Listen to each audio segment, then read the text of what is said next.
प्रिय भावकों, जय श्री कृष्णा। आज मैं अंग फड़कने का क्या लाभ होता है इसके बारे में बताना चाह रहा हूँ। कृपया ध्यानपूर्वक सुनें। देखिए, स्त्री और पुरुष में अंग फड़कना अलग अलग होता है।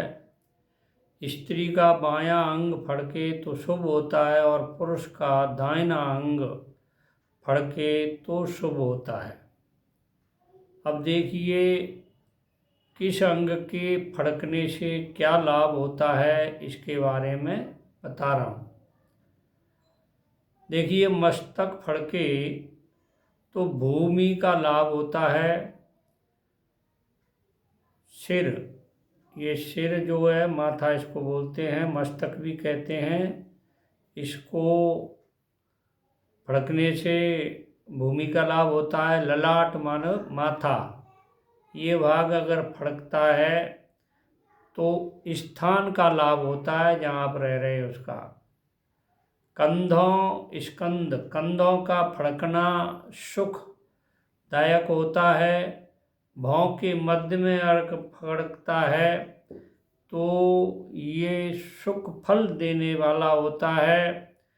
और देखिए, दोनों भौं के इधर फड़कें तो देखिए इसका सुख सुविधा में वृद्धि होती है।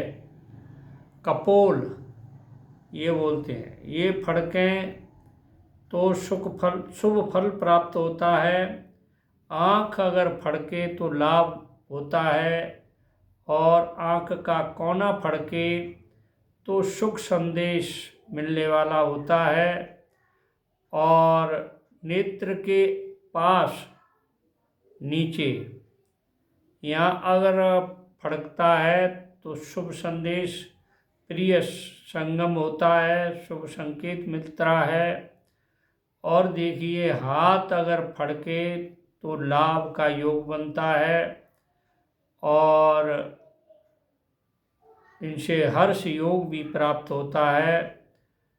पैरों के ऊपर फड़के तो स्थान लाभ होता है।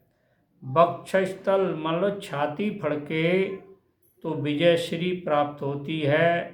हृदय फड़के तो कामना का फल मिलता है। कमर फड़के तो व्यर्थ के काम होते हैं जिनसे कोई लाभ नहीं होता। कमर के पास का भाग अगर फड़कता है तो संपर्क आपका बढ़ता है और उससे लाभ होता है। नाभि अगर फड़कती है तो स्त्री से दुख होता है, स्त्री के बारे में दुख होता है। आंतों के फड़कने से लाभ होता है और भग के फड़कने से स्त्री सुख प्राप्त होता है।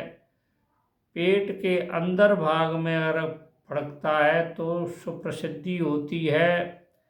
और पेट जो है अगर फड़कता है तो लाभ योग होता है। और लिंग अगर फड़कता है तो स्त्री लाभ होता है, सुयोग होता है। गुदा फड़कती है तो वाहन योग होता है।